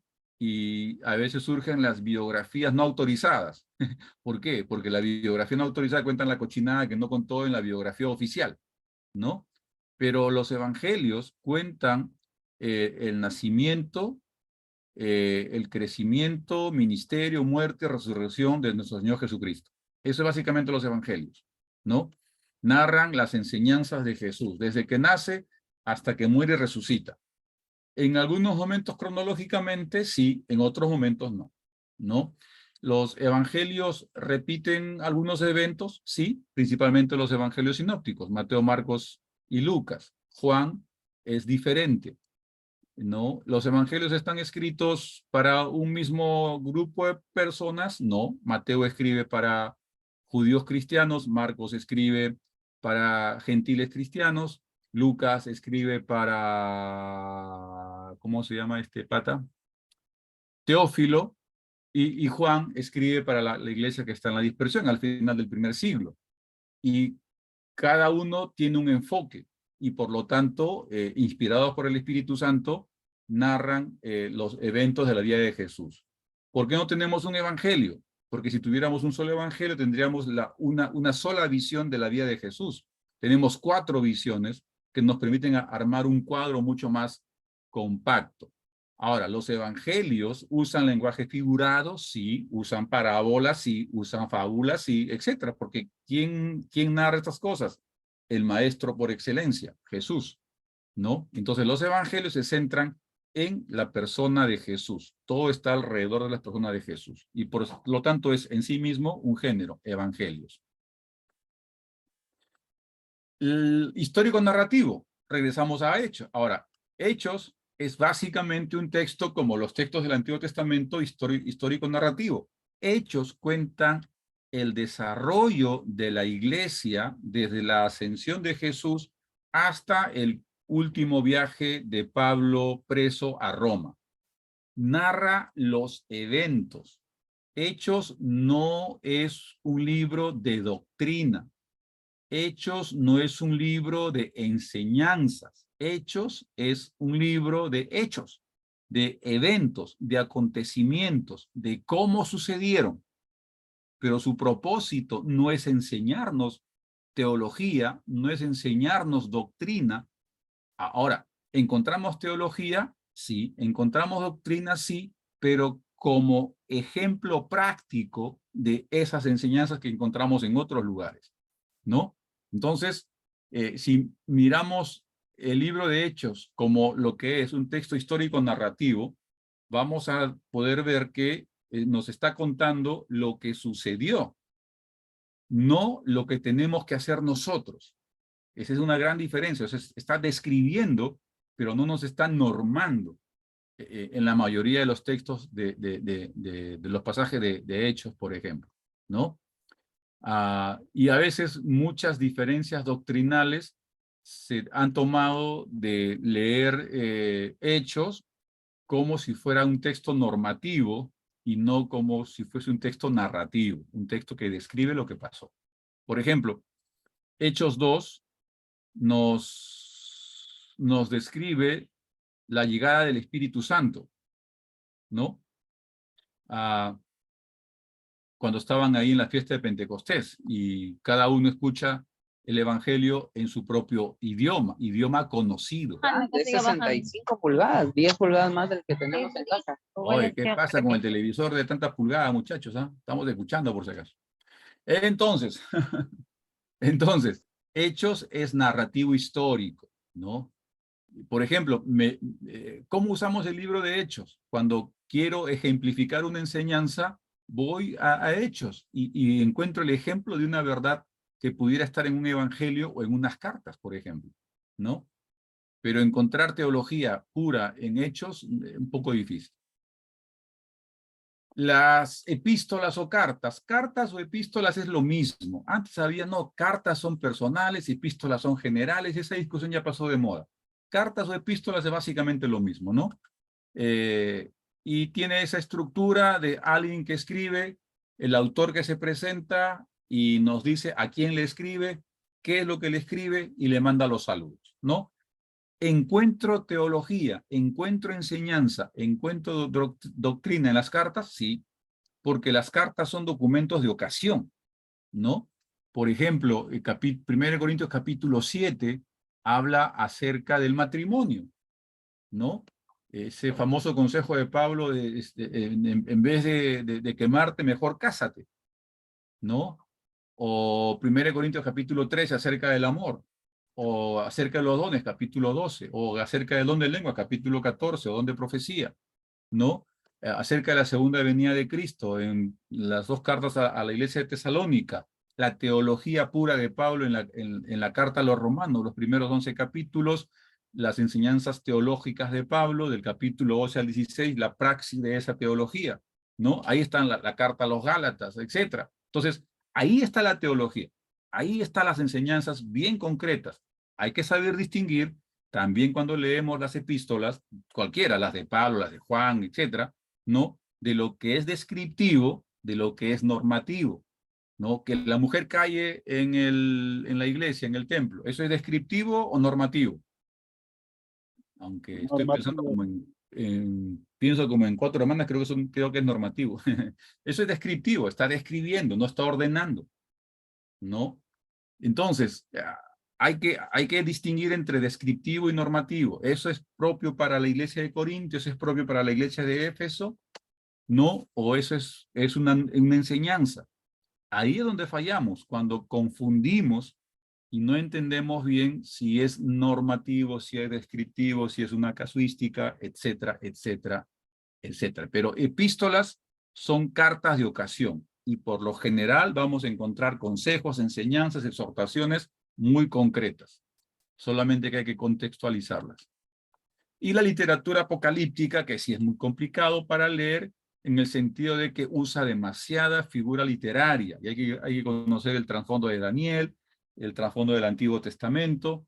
Lo más fácil es los 3 primeros capítulos de Apocalipsis, son las cartas a las 7 iglesias, y después de ahí, porque eso es narrativo histórico, y después de ahí se complica ya con las visiones de Juan, ¿no?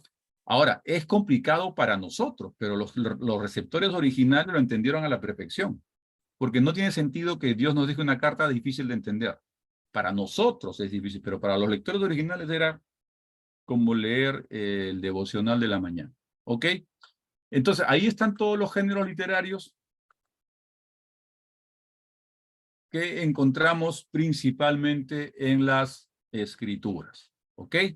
Entonces, he avanzado un poquito rápido para tener algunos minutos para absorber preguntas y comentarios, porque esto de los géneros literarios parece complicado, no es nada complicado, solo que hay que tener presente algunas cosas, principalmente los géneros narrativos, porque narran y no norman, ¿no? Génesis 1 hay que pensar, ¿es poético o narrativo? Yo creo que es narrativo, ¿no? Si alguien dice que es poético, está bien, no va a perder su salvación, pero el Señor Jesús le va a jalar las orejas en el cielo. ¿Qué más? Ok, listo, dejo espacio para preguntas, comentarios. Profesor, ¿puedo hacer una pregunta? Adelante, Galicia. ¿Por qué la versión Reina Valera tiene tantos errores? Es difícil, perdón, es difícil para el momento de dar alguna enseñanza, para lo que me estaba hablando puntos anteriores. Se nos hace un poco más complicado el poder dar alguna enseñanza con la Reina Valera con estos errores que tiene. Ya, yo no llamaría errores, porque Reina Valera, de hecho, reina Casidoro de Reina, el primer traductor de la Biblia al español, ¿no? Hizo un trabajo guiado por el Espíritu Santo excelente. No voy a decir inspirado, sino guiado por el Espíritu Santo excelente. En un tiempo complicadísimo, ¿no? Ellos están huyendo, saliendo del catolicismo para abrazar el protestantismo, ¿no? Se le suma Cipriano de Valera, ¿no? Pero la traducción principal es de Casidoro de Reina. Y luego Cipriano de Valera revisa esa traducción de Casidoro de Reina y a partir de ahí se conoce como Reina Valera. Reina Valera, son dos personas diferentes, ¿ok? Pero con los manuscritos que tuvieron en su momento, estamos hablando de 1500 y pico, ¿no? Con lo que había en 1500 y pico, con eso hicieron una excelente traducción al español. Que gracias a Dios, siglos después, Dios nos ha mostrado nuevos manuscritos, nuevos rollos, y eso nos ha acercado más a los textos originales. Eso es una bendición de Dios. Y por eso hay otras versiones, como la Biblia de las Américas, por ejemplo, que recoge esos nuevos hallazgos. Pero no puedo decir que Reina Valera está equivocado, cometió errores, o las Américas omite versículos. No, no es la manera. Por eso, la próxima semana, cuando veamos los pasos para una correcta interpretación, el primer paso que vamos a ver es comparación de versiones. Es muy importante que ustedes aprendan a comparar 2, 3, 4 versiones para entender mejor un pasaje bíblico, ¿no? No podemos decir que Reina Valera tiene errores, ni hablar. Reina se conoce, como dicen, es la reina de las versiones. Se ha ganado su lugar en la historia. Dios ha usado tremendamente a Reina Valera. De hecho, fue la primera versión que me regalaron, mi esposa me regaló, ¿no? Entonces, ya en el seminario me encontré con las Américas, ya me quedé con las Américas, pero nunca he dejado de leer a Reina Valera, ¿no? Y conozco las diferencias entre versión y versión, gracias a Dios, porque he estudiado, ¿no? Pero nunca voy a decir que Reina Valera tiene errores y las Américas, etcétera, o la NBI, etcétera. Cada versión tiene un aporte y en su conjunto me ayuda a entender mejor la palabra de Dios. ¿Por qué? Porque Dios nos ha regalado todas esas versiones. Ninguna de esas versiones se ha escapado de la mano de Dios. De hecho, lo que no usaría sería la versión de los testigos de Jehová, la Biblia del Nuevo Mundo, porque eso sí está totalmente chueco. Pero las otras versiones tienen su espacio en nuestra cristiandad. Gracias, profesor. Yo entiendo, yo por lo menos me defiendo con la Reina Valera, la entiendo. Pero hice la pregunta porque en varias oportunidades he escuchado esos comentarios con respecto a que la Reina Valera tiene eso, pues, pero yo me defiendo muy bien gracias a Dios, la entiendo, perdón, entiendo más la Reina Valera. Gracias, No, está profesor. bien. Sí, excelente. Muy bien. ¿Otra pregunta o comentario? ¿Qué Biblia usan los adventistas? Es una muy buena pregunta.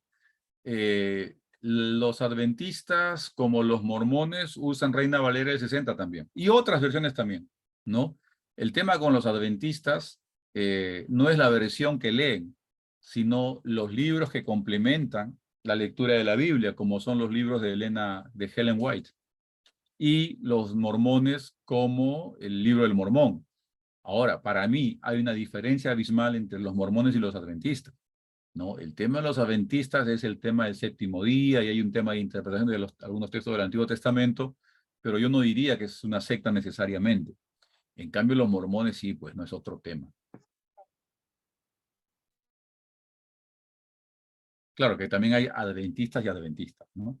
Pero en líneas generales, yo creo que es más por su énfasis en algunos temas del Antiguo Testamento y por el mucho apego a las enseñanzas de Ellen White.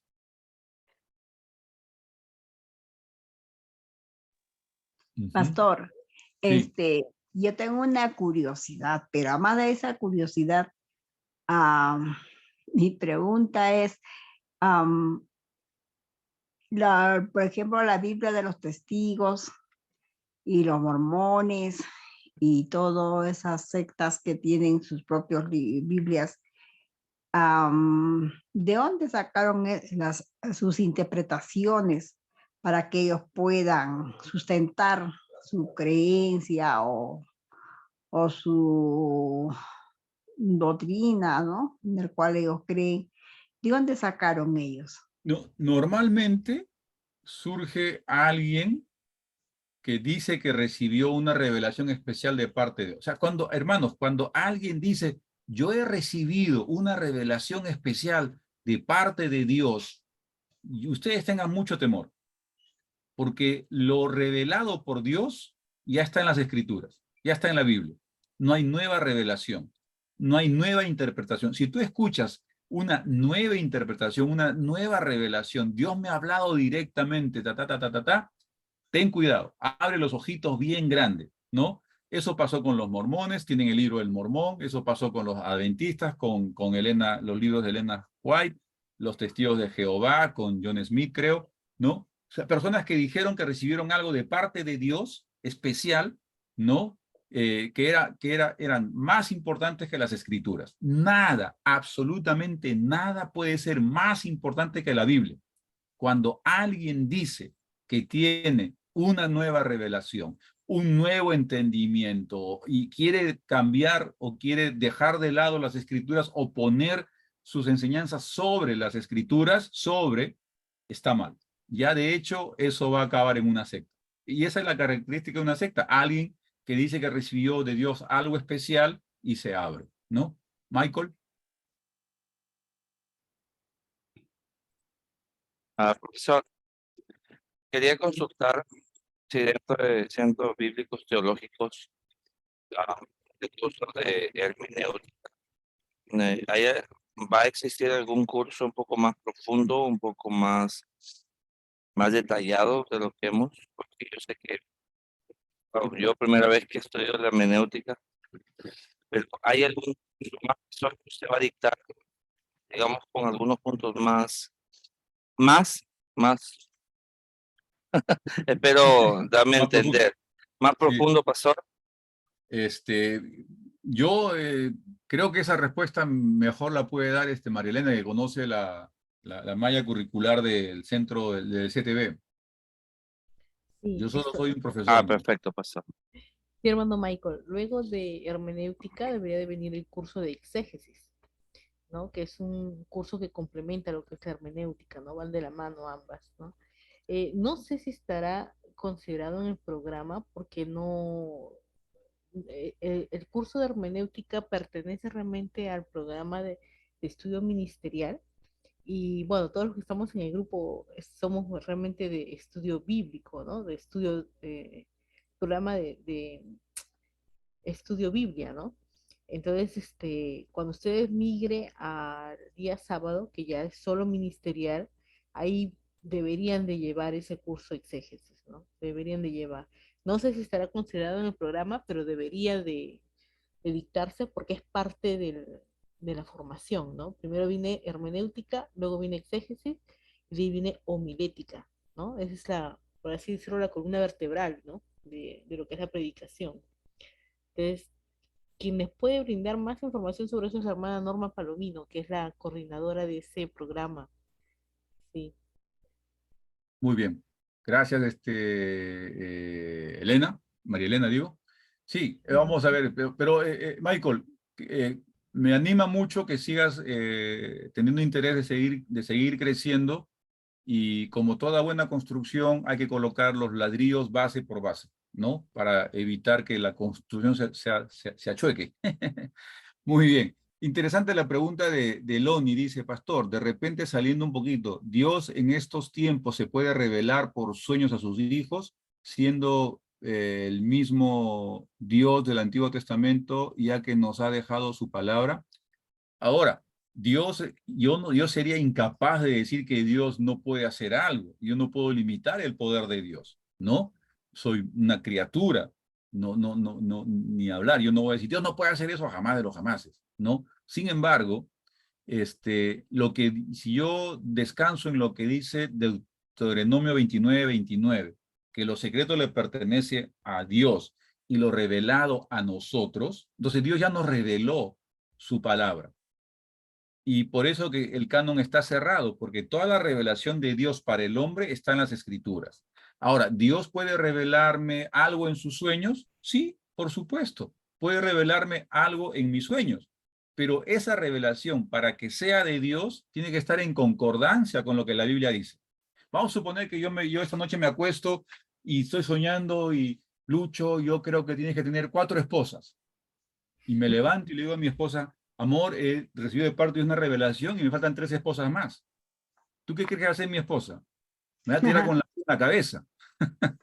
¿No? Porque eso no es de Dios, hermano. ¿No?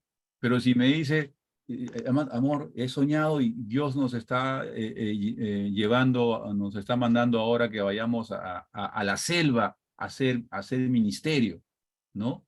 Yo tenía que pensar, mi esposa me va a decir, pero mira, tenemos una niña de 7 que está en va a segundo grado, una niña que está por acabar la secundaria, el cuarto, el hijo está acabando la universidad este año. ¿Tú crees que Dios nos va a mandar este año a la selva?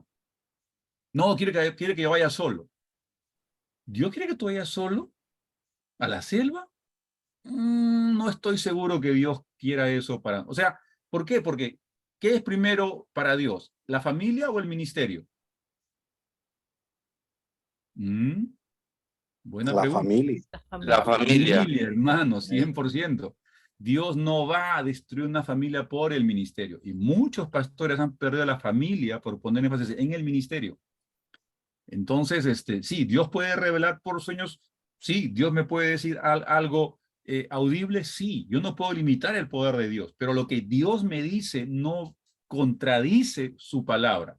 Cuando algo que yo creo que recibo de Dios y no lo confirmo con las escrituras, tengo que tener cuidado. Tengo que llamar a alguien y hablar con un amigo, con un pastor, alguien mayor que yo, y, oye, mira, me ha pasado eso, ¿tú qué opinas? Y discernir bien. Pero Dios no se contradice y no hay, ojo, no hay nueva revelación. No hay nada nuevo. Ya en Eclesiastés, no hay nada nuevo bajo el sol. Profe, ahí creo que es un punto también que por el cual muchos se abren muchas sectas, ¿no? No solo los mormones, sino aún asiáticos que han venido acá al Perú con nuevas filosofías y doctrinas, ¿no? Pero el apóstol Pablo dice, ¿no? Aunque un ángel del cielo bajara a decirles un evangelio distinto a tómalo por anatema, dice el apóstol Pablo. Así es. ¿No? Sí. Y anatema es muy suave, mejor es maldito, ¿no? O sea, ese es lo que significa anatema, maldito. Porque nada contradice la verdad revelada de Dios. Porque si es nueva revelación, significa que faltó. Entonces la obra de Dios es inconclusa, ¿no? Esa gente que recibe, ¿no? O sea, Dios se equivocó, ¿no? Dios tiene que actualizarse. ¿Qué tipo de Dios es ese? No, ni hablar de Perugín. Clarita, ya vamos cerrando, Clarita. Cuéntame. Sí, pastor, gracias por tantos consejos. Y mi pregunta es, por favor, quisiera que me expliques qué es la apologética bíblica. Oh, buena pregunta. La apologética bíblica es que los que estudian en el seminario y estudian teología aprenden palabras bien rimbombantes y no la traducen a un castellano mucho más accesible, ¿no? Apologética es la defensa de la fe. O sea, defender tu fe bíblicamente. Esa es apologética. Y es lo que deberíamos hacer cada cristiano, ¿no? Estar preparados para dar buena defensa de nuestra fe. Nada más, esa es la apologética. Y por eso ustedes están estudiando aquí para ser buenos apologetas, hacer buena defensa de su fe. Estar bien preparados, cimentados en las escrituras. Muy bien. Ok, gracias por la pregunta, Clarita.